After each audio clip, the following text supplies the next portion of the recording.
Dieu parle. Dieu parle. Parce que même si nous sommes, chers bien-aimés, nous aimons Dieu, nous faisons des erreurs, si il n'y a pas une révélation, et la révélation c'est la parole de Dieu. Je n'entends pas beaucoup d'amen. Dieu permet qu'on se trompe simplement pour nous ramener à lui. Il n'y a pas de plus belle étude biblique que de savoir que ne mélangez pas les semences. Sachez si vous êtes de Dieu ou si vous n'êtes pas de Dieu. Amen. Ça, mes bien-aimés, ce n'est pas simplement parler. Il faut vivre. Et le Seigneur m'a dit ce matin, c'est pourquoi je ne serai pas long. Tu iras parce qu'il y a des semences étrangères dans ma maison qui ne portent pas de vrais fruits. Et le Seigneur m'a dit l'occultisme surtout. L'occultisme. Oh Dieu, lorsque vous êtes passé par l'occultisme, lorsque vous êtes passé par ces voies de ténèbres, s'il n'y a pas un travail en vous, eh bien, vous n'allez pas réussir. Le titre, c'est notre destinée. Notre destinée. Avec le Covid, avec tous ces problèmes-là, notre destinée. Prenez avec moi, s'il vous plaît, Luc 22, verset 31-32. Luc 22, 31-32. Le Seigneur dit, Simon, Simon, Satan vous a réclamé pour vous cribler comme le froment. Mais j'ai prié pour toi, Amen. afin que ta foi ne défaille point. Et toi, quand tu seras converti, affermis tes frères. Amen. Tout le problème, c'est la conversion. Mais je n'ai pas le temps pour traiter tout cela. Chers bien-aimés, notre destinée dépendra du locataire que nous avons hébergé dans notre maison. Le Seigneur a dit, vous êtes le temple de l'Esprit. C'est l'Esprit qui doit habiter en vous. Donc, ne louez pas à n'importe qui, parce que on va vous détruire. L'influence de ces esprits méchants va vous détruire. C'est pourquoi celui qui devait prendre la relève de Moïse, Josué, la première instruction qu'il donne à son peuple, Josué 24, verset 14-15. Josué 24, 14, 15. Maintenant, craignez l'Éternel et servez-le avec intégrité et fidélité. Faites disparaître les dieux qu'ont servi vos pères de l'autre côté du fleuve et en Égypte et servez l'Éternel. Et si vous ne trouvez pas bon de servir l'Éternel, choisissez aujourd'hui Amen. qui vous voulez servir. Aujourd'hui, Ou les dieux que servaient vos pères au-delà du fleuve, ou les dieux des Amoréens dans le pays desquels vous habitez, moi et ma maison, nous servirons l'Éternel. Amen. c'est clair et net, chers bien-aimés. Il n'y a pas d'à peu près. Alléluia. Le Dieu que servaient vos pères, le Dieu que servaient vos nations, les dieux que servaient vos parents. Alléluia. Les dieux. Depuis peut-être 100 ans, 500 ans, 1000 ans. Vous ne vous êtes pas convertis, vous ne vous êtes pas repentis. Vous avez continué avec cette double semence en vous. Et quel est le fruit maintenant? Quel est le fruit maintenant? Vos enfants sont perturbés, vos petits-enfants sont perturbés, à tel point que vous ne vous en occupez même pas. Ça ne vous dérange pas, vous venez, etc. et tout. Ils sont vraiment à la débauche, il faut du n'importe quoi, vous ne vous en occupez pas.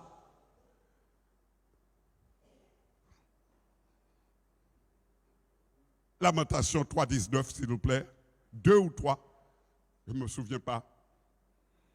Là, le Seigneur est en train de parler à tous ces hommes, à toutes ces femmes qui se disent, alléluia, moi je vais servir le Seigneur. Mais vos enfants,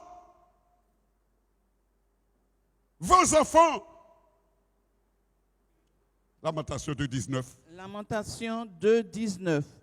Lève-toi, pousse des gémissements à l'entrée des veilles de la nuit. Répands ton cœur comme de l'eau en présence du Seigneur. Lève tes mains vers lui pour la vie de tes enfants qui meurent de faim au coin de toutes les rues. Amen. Ce n'est pas la fin du manger et du boire, hein? Parce que le royaume de Dieu, mes bien-aimés, ce n'est pas le manger et le boire, mais c'est l'âme, c'est l'esprit, c'est vraiment la guérison spirituelle. Alléluia. Et je crois qu'avant de partir, j'entendrai des gens, des serviteurs, des prophètes ou autres qui vont demander non seulement la prière, mais qui viendront à genoux et reconnaître, oui Seigneur, je te demande pardon, parce que c'est ma semence qu'il a héritée. Vous êtes là avec moi? Chers bien-aimés, alléluia, il faut faire un choix. Il faut faire un choix. Car je vous dis, vous pouvez être baptisé, vous pouvez parler en langue, vous pouvez faire tout ce que vous voulez. Mais si vous n'êtes pas dans le plan de Dieu, si vous n'êtes pas dans la parole de Dieu, vous êtes à l'extérieur.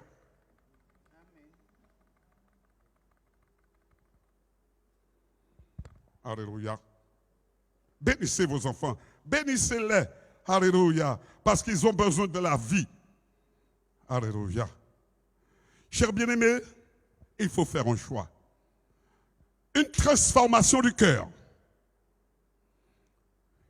Tout à l'heure, vous allez voir, je n'avais pas resté longtemps.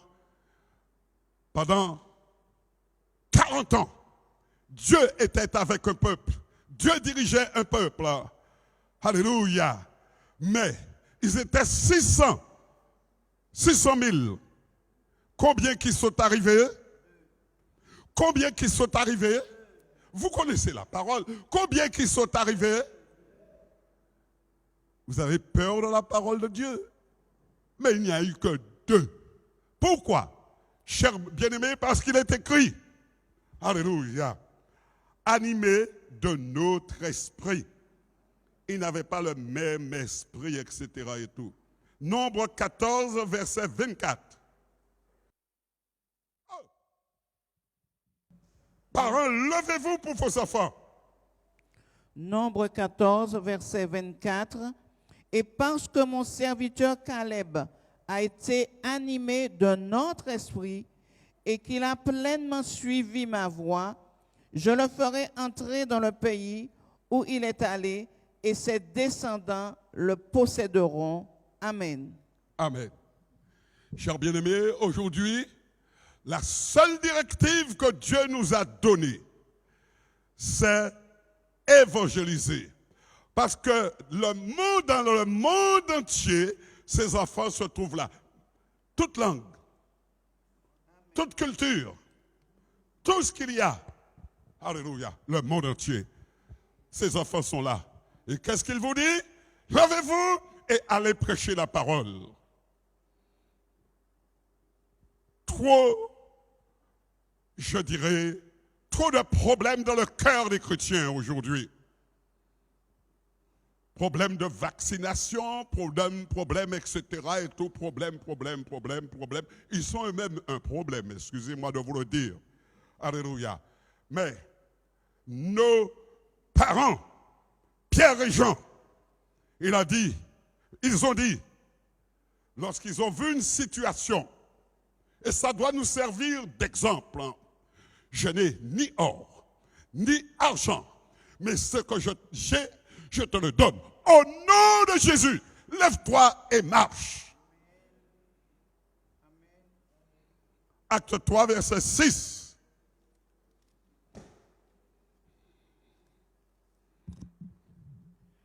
Acte 3, verset 6. Acte 3, verset 6. Alors Pierre lui dit, je n'ai ni argent ni or, mais ce que j'ai, je te le donne. Au nom de Jésus-Christ de Nazareth, lève-toi et marche. Amen. Amen. Alléluia. Cher bien-aimé, il y a une chose, pasteur, tu m'arrêtes lorsque je dois faire une chose. Cher bien-aimé, permettez-moi de vous dire une chose. Vous êtes trop à l'aise. Vous regardez à votre ventre. Vous regardez à votre situation. Mais permettez-moi de vous dire, alléluia, même je dirais dans les tribulations, quelles que soient les épreuves que vous devez passer, le Seigneur, il est là. Alléluia. Et la première chose que l'on doit faire, c'est le servir. Parce que la parole de Dieu dit que vous êtes mort à vous-même. Vous êtes mort à vous-même. Et si vous n'êtes pas prêt à vous livrer, à aller à la croix, à suivre Jésus sur la croix du calvaire, vous êtes hors, je dirais, du plan de Dieu. Cher bien-aimé, ah oui, mais moi, si j'accepte, si je vais plus loin, alléluia, eh bien, je vais avoir des problèmes, etc. et tout. Parce que le Seigneur ne vous a-t-il pas dit, le monde ne vous aimera pas, parce que le monde ne m'a pas aimé, je vous ai envoyé dans le monde, mais sachez une chose, alléluia, que le monde va vous faire la guerre, Ce n'est pas parce que vous servez le Seigneur que vous n'aurez pas de tribulation, que vous n'aurez pas d'attaque, que vous n'aurez pas etc. et tout, non. J'aimerais vous dire, chers bien-aimés, Acte 20, versets 17 à 21. Acte 20, 17, 21. Votre destinée, faites un choix. Ce n'est pas parce que vous venez dans une église, excusez-moi, ce n'est pas parce que vous venez dans une église, ce n'est pas parce que vous venez tous les dimanches, etc. et tout, que vous êtes à Dieu. Ce n'est pas vrai. Ça, c'est la ruse du diable. Il faut prendre position. À la limite, chers bien-aimés, il faudrait même entrer en vous-même et vous dire une chose, qu'il n'y a qu'un seul Dieu. Il n'y a qu'une seule église.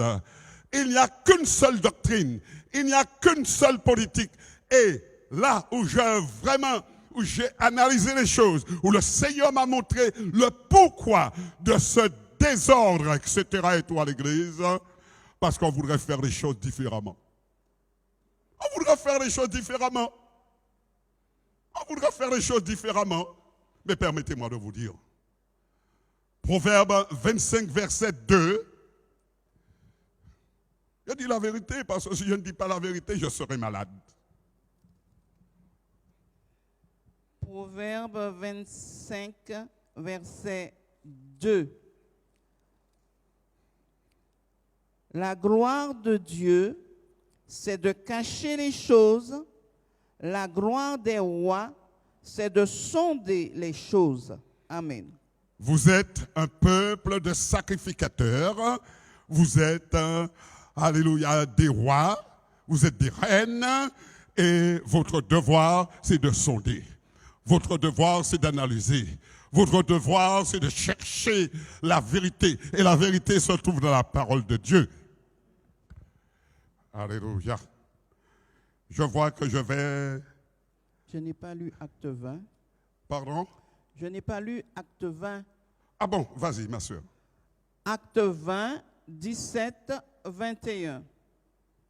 Cependant, de Millet, Paul envoya chercher à Éphèse les anciens de l'Église. Lorsqu'ils furent arrivés vers lui, il leur dit, « Vous savez de quelle manière, depuis le premier jour où je suis entré en Asie, je me suis sans cesse conduit avec vous, servant le Seigneur en toute humilité, avec larmes et au milieu des épreuves que me suscitaient les embûches des Juifs. Vous savez que je n'ai rien caché de ce qui était utile et que je n'ai craint de vous prêcher et de vous enseigner publiquement et dans les maisons, annonçant aux Juifs et aux Grecs la repentance envers Dieu Amen. et la foi en notre Seigneur Jésus-Christ. Amen. Amen. Amen. Amen. Et c'est pourquoi je le dis publiquement, chers bien-aimés. Notez-le. Je n'envoie de malédiction à qui que ce soit. Je suis un homme qui bénit parce que je peux vous dire que malgré mon âge, eh bien, je suis au service de l'Église et j'obéis à ce que Dieu me dit. Si vous ne faites pas vite, chers bien-aimés, du haut jusqu'en bas, eh bien, il y aura une épuration, un nettoyage. Et ne croyez pas que vous trompez qui que ce soit. Parce que la maison du Seigneur, c'est une maison propre. La maison du Seigneur, c'est une maison où on se demande pardon, où on reconnaît son état. Les choses reviennent. La puissance de Dieu revient. La gloire de Dieu est au milieu de nous parce qu'il y a un groupe qui prie, parce qu'on prie, parce qu'on veut être droit avec le Seigneur. Job 1, s'il vous plaît, verset 1. Non, le Seigneur ne peut pas accepter ce double langage, cette double semence. Le Seigneur est vraiment un. Job 1, verset 1. Il y avait dans le pays d'Uth un homme qui s'appelait Job. Et cet homme était intègre et droit. Il craignait Dieu et se détournait du mal. Amen. Amen. Alors, je me permets de vous dire quelque chose, chers bien-aimés. Et ce sera peut-être le mot de la fin. Si réellement vous n'êtes pas capable de prendre une décision, l'Église où vous êtes ne sert de rien parce que Dieu ne sera pas avec vous. Ma sœur, Dieu attend une réponse de toi ce matin. Que comptez-vous faire après cet avertissement lié à l'épidémie de Covid? Parce que tout ce qui se fait, Dieu le permet. Amen. Quels sont ceux qui ont compris? Si vous avez compris, mes bien-aimés, acclamez le Seigneur.